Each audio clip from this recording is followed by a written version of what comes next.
कुछ ऐसी चीज़ें जो बच्चे बिल्कुल भी कभी नहीं पसंद करते लेकिन उन्हें देना तो ज़रूरी ही है। तो बस उसी में एक ये नंबर होता है ड्राई फ्रूट्स का। मेरे बच्चे बिल्कुल भी ड्राई फ्रूट्स पसंद नहीं करते, लेकिन अब उनको देना ज़रूर चाहिए क्योंकि ये हेल्थ के लिए, दिमाग के लिए, इम्यूनिटी के लिए, सब चीज़ के लिए बहुत ज़रूरी होते हैं। तो बस मैं कुछ चीज़ें जैसे बादाम हुआ, अंजीर हुई और खजूर हुआ और अखरोट, ये रात में भिगो करके रख देती हूँ और उसके बाद सुबह इनको मैं पीसती हूँ। ये रात का समय है। तो ये देखिए मेरी पूरी किचन मैंने क्लीन कर दी और सबसे लास्ट का काम होता है ड्राई फ्रूट्स को फिलोना। तो बस इनको फिलो करके अब ये मैं रख दूँगी और अब बस मेरा काम ख़त्म। और अब ये है सुबह का समय। सुबह के समय बस इनको पीसना रहता है। तो पीसने के बाद इसमें एक केला मिला दिया और केला मिलाने के बाद इसमें थोड़ा सा दूध, वैसे इसमें मैं 2 चम्मच हनी भी डालती हूँ, लेकिन मेरा हनी जो है वो ख़त्म हो गया है, तो आज मुझे चीनी से काम चलाना पड़ा। वैसे चीनी इसमें बहुत ज़्यादा नहीं पड़ती है क्योंकि खजूर बहुत मीठा होता है और उसकी मिठास पूरे मेवे में आ जाती है। तो बस मुश्किल से आधा चम्मच ही इसमें चीनी डालते हैं और उसके बाद ये पीस के रेडी हो जाता है। और जब बच्चे ब्रश करके आते हैं तो सबसे पहले मैं उनको ये ड्राई फ्रूट्स ही देती हूँ खाने के लिए। तो वो लोग 2-2 चम्मच खा करके स्कूल चले जाते हैं। वैसे मेरे बच्चे कुछ भी खा के स्कूल जाना पसंद नहीं करते, लेकिन इतना खिला देती हूँ तो थोड़ी संतुष्टि हो जाती है। और ये वीडियो है एक दिन पहले, यानी कि ये वीडियो है 11 दिसंबर का और 11 दिसंबर की ये शाम का वीडियो है। तो मुझे तो जाना था कथा में, लेकिन अचानक से मेरे सामने ये एक सरप्राइज़ आ गया और ये सरप्राइज़ था मेरे मैरिज एनिवर्सरी गिफ्ट का, मेरे मैरिज एनिवर्सरी का। और मुझे इसके बारे में बिल्कुल भी नहीं पता था कि ये चीज़ मतलब कि ऑर्डर की गई है। हाँ, मैं एक बार बहुत पहले शॉप पे गई थी देखने के लिए, तो मुझे ये किड्स बेड जो है वो बहुत पसंद आए थे, लेकिन मुझे ये नहीं पता था कि इसका ऑर्डर दिया जा चुका है। एक्चुअली मेरी मैरिज एनिवर्सरी थी और इस समय मेरे और मेरे हस्बैंड के बीच में थोड़ी सी साइलेंट वॉर चल रही थी, तो जिसके कारण उन्होंने सोचा, और उनको ये भी अच्छे से पता है कि मुझे कभी भी किसी सूट साड़ी या मुझे कोई भी ऑर्नामेंट्स बिल्कुल भी नहीं पसंद है। मैं इन्हें सिर्फ तब मतलब लेना पसंद करती हूँ जब इनकी ज़रूरत होती है। अगर मुझे इनकी कोई ज़रूरत नहीं तो मुझे इनका कोई क्रेज़ नहीं। और तो इसलिए मुझे ये सब चीज़ें तो बिल्कुल भी खुश नहीं करती है, लेकिन हाँ, मुझे खुश करती है तो ये फर्नीचर्स, और मुझे अपने घर के लिए कोई भी चीज़ ऐड होती है तो मुझे बहुत अच्छा लगता है।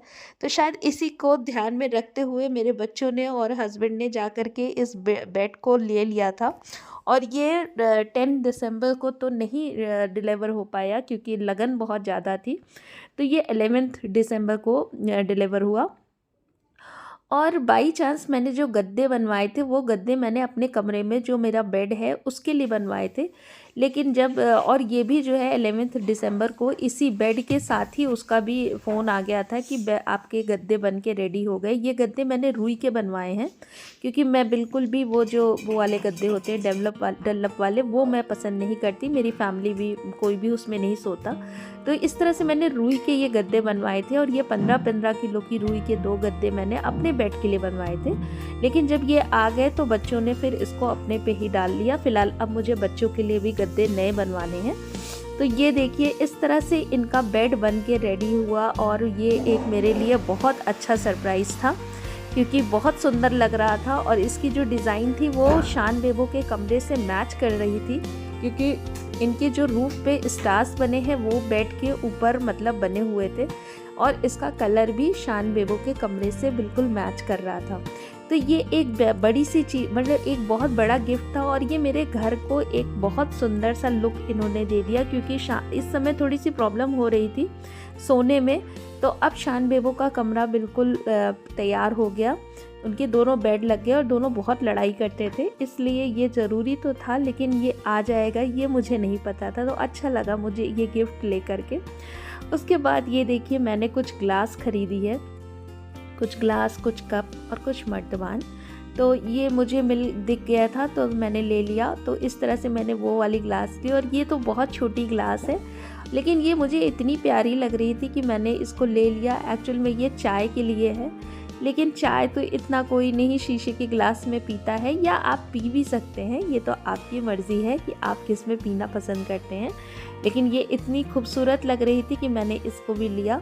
और ये एक छोटी गिलास थी, थोड़ी सी बड़ी गिलास और ली शीशे की। और फिर उसके बाद जो है मैंने कुछ मर्तबान और कप भी ख़रीदे। तो ये देखिए इस तरह के मर्तबान थे और इनके कलर इतने सुंदर थे कि मैं क्या बताऊं। तो मुझे तो जब ये सब चीज़ें दिखती है तो मैं रोक ही नहीं पाती बिल्कुल अपने आप को, और इसको तुरंत ही ले लेती हूँ। तो इस तरह से ये मैंने 4 लिए, मतलब 2 के सेट थे। तो इन पे कलर भी देखिए कितना सुंदर सा हुआ था तो अच्छा लग रहा था। और ये जो है सिरेमिक के बने हुए हैं तो बहुत अच्छा लगा इनको ले करके। और उसके बाद जो है मैंने 6 कप भी लिए, और कप की मुझे कोई ख़ास ज़रूरत नहीं थी, लेकिन मैंने जब वो आए थे तो मैंने कहा कि चलो ले लेते हैं, कहीं पर यूज़ होते ही हैं या कभी आप, क्योंकि चाय तो मेरे घर इतने लोग पीने वाले हैं नहीं। तो लेकिन ले लिया, मैंने कहा चलो ठीक है, ले लिया तो ले लिया। तो इस तरह से मैंने ये ख़रीदारी करी अपने किचन के लिए। तो शीशे के गिलास की तो ज़रूरत थी क्योंकि मेरे पास 2 ही सेट था। तो अब इस तरह से मेरे पास ये इतनी हो गई 4, मतलब कि 2 और ले लिया तो अब हो गया इस तरह के ग्लासेस। और मर्तबान तो बहुत सुंदर थे, कप की कोई ज़रूरत नहीं थी, लेकिन चलिए ठीक है। और इस तरह के मर्तबान की मैंने एक में नमक रख दिया, नमक का मैंने चेंज कर दिया और अब इसमें एक नमक रख दिया, और एक में मैंने देसी घी रख दिया। और देसी घी मैं खुद अपने घर पे ही बनाती हूँ। बाज़ार से केवल देसी घी भगवान के दिया जलाने के लिए आता है, बाकी तो ये मेरे घर का ही बना देसी घी है। और ये मैंने एक ग्लव्स ख़रीदे हैं क्योंकि जाड़ा आ गया है तो मेरे हाथ जो है वो बहुत बुरी तरह से ख़राब हो रहे हैं, और ये जो ऊपर के जो ऐसी उंगलियां रहती हैं वो फट सी जाती हैं। ये देखिए छोटे छोटे इसमें क्रैक्स भी आपको दिख रहे होंगे। तो इस तरह से मैंने ये ग्लव्स मंगवा लिए ताकि अब मुझे जैसे बर्तन के लिए धुलने के लिए मैं इन ग्लव्स को यूज़ करूँगी, तो जिससे मेरे हाथ सेफ रहेंगे। और दूसरी चीज़ की ठंड भी नहीं लगती है। तो इस तरह से मैंने ये ग्लव्स ले लिए। और अब है बस वही, मैं फिर से आपको ले चलती हूँ सुबह के समय। तो सुबह बच्चों को ड्राई फ्रूट्स देने के बाद उनका लंच बनाना था, तो लंच में ये मैं आज सैंडविच बना रही हूँ। और सैंडविच तो बस मेरे बच्चे हमेशा ही ये जो वेजिटेबल्स की सैंडविच होती है उन्हें पसंद करते हैं। तो मायनीज़ लगा करके, फन फूड का जो होता है वो लगाने के बाद मैंने इसमें प्याज, शिमला मिर्च, गाजर और टमाटर और खीरा इन सबको रख दिया, और उसके बाद फिर इनको सेक दिया। और बच्चों को तो मेरे बेहद सैंडविच पसंद है। अगर उनसे पूछा जाए कि सप्ताह में कितने दिन सैंडविच ले जाना चाहते हो, तो शायद वो कहेंगे 4 दिन, और 2 दिन कहेंगे मैगी। इसके अलावा कोई उनको ऑप्शन नहीं पसंद है। लेकिन नहीं, मैं मैगी तो बिल्कुल ही अवॉइड करती हूँ, और सैंडविच भी। ये सब मुझे वीक में मैं सिर्फ एक ही बार देना इन लोगों को पसंद करती हूँ। लेकिन ये हेल्दी है, ऐसा नहीं। अगर आप ब्राउन ब्रेड यूज़ कर लीजिए तो ये फिर हेल्दी हो जाते हैं क्योंकि इसमें सारी वेजिटेबल्स पड़ी हुई हैं। लेकिन ब्राउन ब्रेड मुझे खुद भी नहीं पसंद, और बच्चे भी, मैं इतना ज़्यादा खिलाती ही नहीं ब्रेड की मुझे बहुत ज़्यादा, मतलब कि ब्राउन ब्रेड की ज़रूरत पड़े। तो इसलिए मैं यही वाली ब्रेड में मैं बनाती हूँ सैंडविच, क्योंकि इस पर कलर बहुत अच्छा आता है और टेस्ट भी बहुत अच्छा लगता है। तो बस बच्चों की टिफ़िन रेडी हो रही है। आजकल बेबो चली जाती है 7 बजे, और शान को तो मैं लेके जाती हूँ। तो शान जाते हैं लगभग 7:45 पे। तो बेबो अच्छे से स्कूल चली जाती हैं, तब मैं आके ब्रश करती हूँ, और तब जाके शान उठते हैं, रेडी होते हैं, या वो पढ़ते रहते हैं क्योंकि उनका एग्ज़ाम चल रहा है। तो ये देखिए अभी ये दोनों सो रहे हैं और मैंने टिफ़िन बना के रेडी कर दी। और इसलिए मैं ये काम जल्दी कर देती हूँ क्योंकि बेबो की मुझे चोटी वोटी बनानी पड़ती है, फिर बेबो को छोड़ने जाना पड़ता है। तो इस तरह से मुझे काफ़ी टाइम लग जाता है इन लोगों के साथ, इसलिए मैं अब टिफ़िन बना के रख देती हूँ, तब इनको उठाती हूँ। और मेरे साथ केवल अगर कोई उठता है तो वो है सुल्तान उठ कर के छत पे चला गया है अपना टहलने वहलने। तब तक मैंने ये पूरी इनकी सैंडविच बना के और टिफ़िन रेडी कर दी। शान तो केवल 2 घंटे के लिए स्कूल जाता है, लेकिन बेबो पूरा 2 बजे अब आएगी स्कूल से। और मैं सैंडविच हो या टिफ़िन में कोई भी चीज़ मैं देती हूँ तो मैं एक्स्ट्रा ज़रूर देती हूँ, क्योंकि बच्चे हैं वो आपस में शेयर करके खाते हैं, या कभी उनकी टिफ़िन बच भी जाती है तो वो बस में खा लेते हैं, क्योंकि बहुत टाइम के लिए बच्चे उस घर से बाहर रहते हैं, इसलिए मैं हमेशा उनको कुछ ज़्यादा देती हूँ।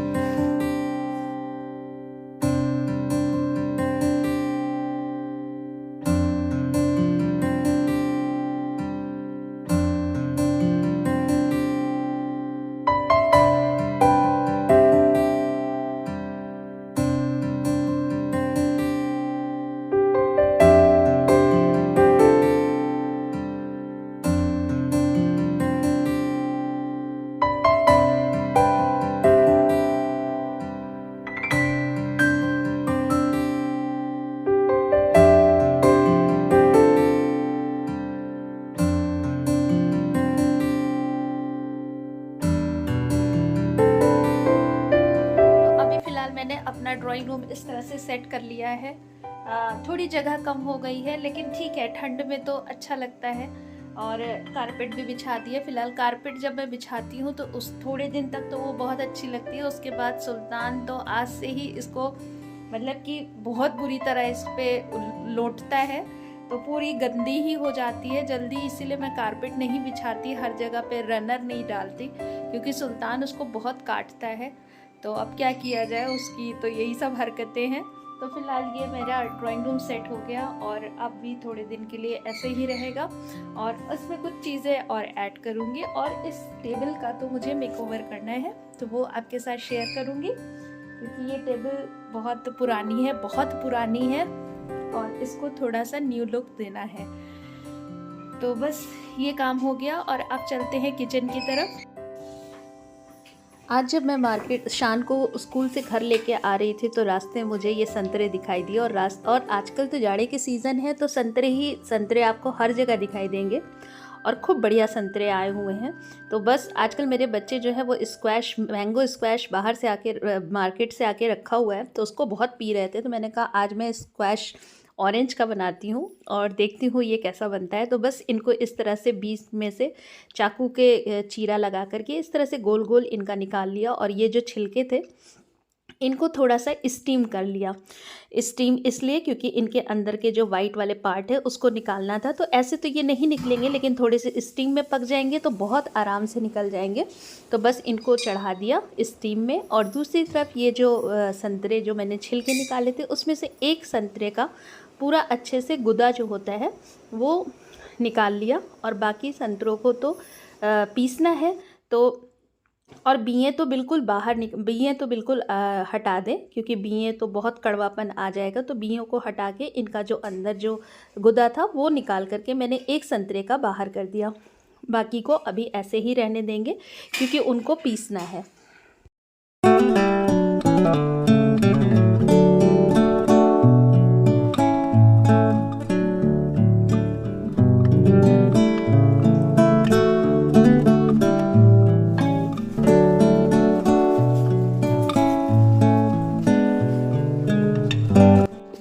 और ये देखिए, अब ये स्टीम हो गए हैं छिलके, तो अब इनका वाइट पार्ट बहुत आराम से निकल जाएगा। और इस वाइट पार्ट को आप जिससे भी हो सके उससे आराम से निकाल लीजिए, चाहे वो चाकू हो चाहे वो चम्मच हो। और मैं तो चम्मच का भी जो पीछे वाला पार्ट होता है, जो उसकी हैंडल होती है, उससे निकाला, क्योंकि वो ज़्यादा ही त्रिकोना था। तो इस तरह से मैंने इसके सारे वाइट पार्ट को खरोच करके निकाल लिया, क्योंकि इस वाइट पार्ट में ही थोड़ा कड़वापन होता है।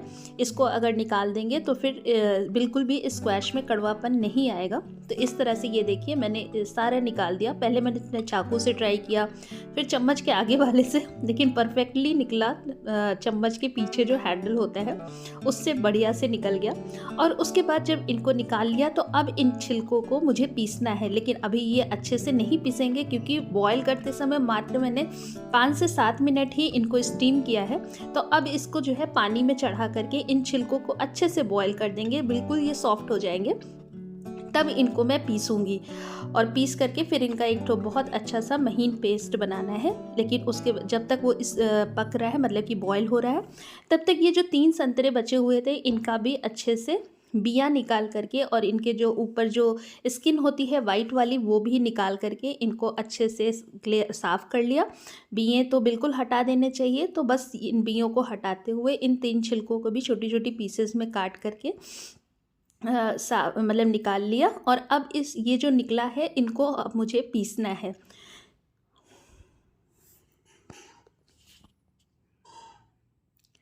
तो पीसते समय कोई भी बहुत ज़्यादा पानी डालने की ज़रूरत नहीं है, ये अपने आप ही बिल्कुल फ़ाइन पेस्ट बन जाएगा। तो बस इसको देखिए, इस तरह से मैंने बिल्कुल पीस लिया और ये बिल्कुल परफेक्टली बिल्कुल महीन, हाँ थोड़ी देर के लिए ग्राइंड ज़्यादा चला दें ताकि ये बिल्कुल फ़ाइन पेस्ट बन जाए। क्योंकि पहली बार तो मैंने थोड़ा कम चलाया था तो थोड़ा सा बचा हुआ था, मुझे लगा ये पूरा पिस गया है, लेकिन नहीं, इसको फिर से मैंने ग्राइंड किया तो ये बिल्कुल पिस गया था अच्छे से। और उसके बाद फिर इसको एक छन्ने से छान लीजिए ताकि इसमें कुछ भी, इसमें तो वैसे रहता ही है, थोड़ा बहुत गुदा इसमें निकलेगा, इसको निकाल देना है, तभी हमारा स्क्वैश जो है बिल्कुल स्मूथ बनेगा। तो इस तरह से इसको छान करके इसमें जितना भी गुदा था वो मैंने बाहर कर दिया। और अब ये जो पेस्ट बन के रेडी हुआ है इसको एक किनारे रख देंगे। उसके बाद देखेंगे कि ये छिलके भी हमारे लगभग 5 से 7 या 10 मिनट बाद आप इनको ऐसे देखेंगे तो ये बिल्कुल सॉफ्ट हो जाएंगे और इन छिलकों को बिल्कुल ये मुलायम होगा, मतलब हाथ से ही टूटने लगे। तो बस अब इन छिलकों को भी बाहर निकाल देंगे और इसका जो पानी है जो बॉयल हुआ है उसको बिल्कुल भी नहीं फेंकना है। इसी पानी से हम इन छिलकों का पेस्ट बनाएंगे, डाल करके इनको पीसेंगे।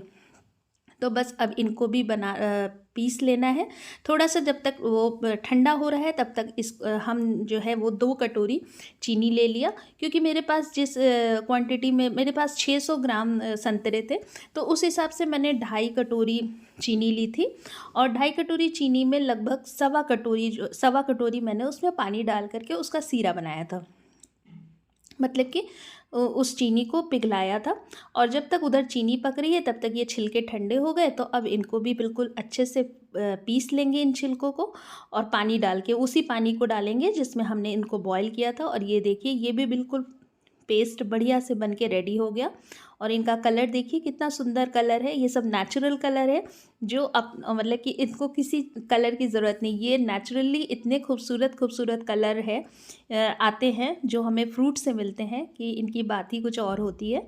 तो आपको कोई भी फूड कलर डालने की ज़रूरत नहीं है, ये ऑलरेडी बहुत सुंदर बनेगा, मतलब बहुत अच्छा कलर में बनेगा। फिर उसके बाद जो है जब चीनी बहुत अच्छे से पिघल जाए तो बस 2-3-4 मिनट के बाद हम इसमें जो छिलके वाला पेस्ट था उसको डाल देंगे। और इसको फिर अब बहुत देर तक पकाएंगे जब तक कि हमें ये लग जाए कि हमारा स्क्वैश जो है वो एक गाढ़ापन ले चुका है और हमारा सीरा भी बहुत अच्छा पक चुका है। और उसके बाद जब ये सीरा बहुत अच्छे से रेडी हो जाए तो फ्लेम को बिल्कुल बंद कर देंगे और एक संतरे का जो हमने गुदा निकाला हुआ था उसको डाल करके अब इसको भी मिला देंगे और फिर इसको चला देंगे। ध्यान रहे कि इस समय बिल्कुल भी फ्लेम बंद है। अब हमें इसको पकाने की कोई भी ज़रूरत नहीं है।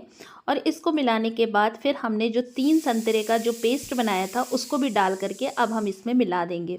और उसके बाद सबसे लास्ट में हम इसमें 3 चम्मच नींबू का रस डाल देंगे। और बस ये हमारा स्क्वैश बन के रेडी। ठंडा होने के बाद आप इनको बॉटल में भर दीजिए और फिर ये बिल्कुल ठंडा हो जाए तभी आप इनको बॉटल में भरिए और देखिए रेडी हो गया स्क्वैश। तो ये देखिए मेरा ऑरेंज स्क्वैश बन के रेडी हो गया और ये बहुत अच्छा बना है। मैंने इसको थोड़ा सा टेस्ट किया है तो काफ़ी अच्छा लग रहा है।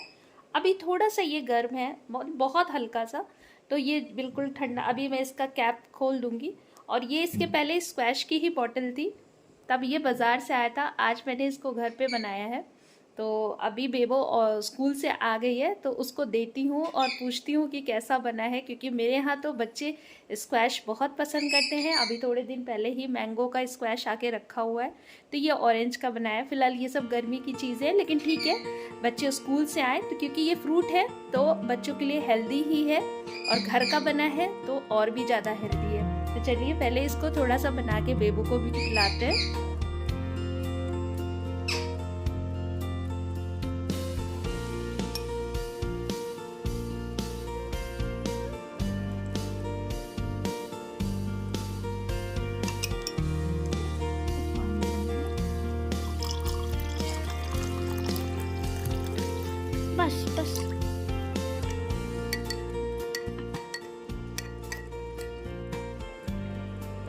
ज़्यादा पियो।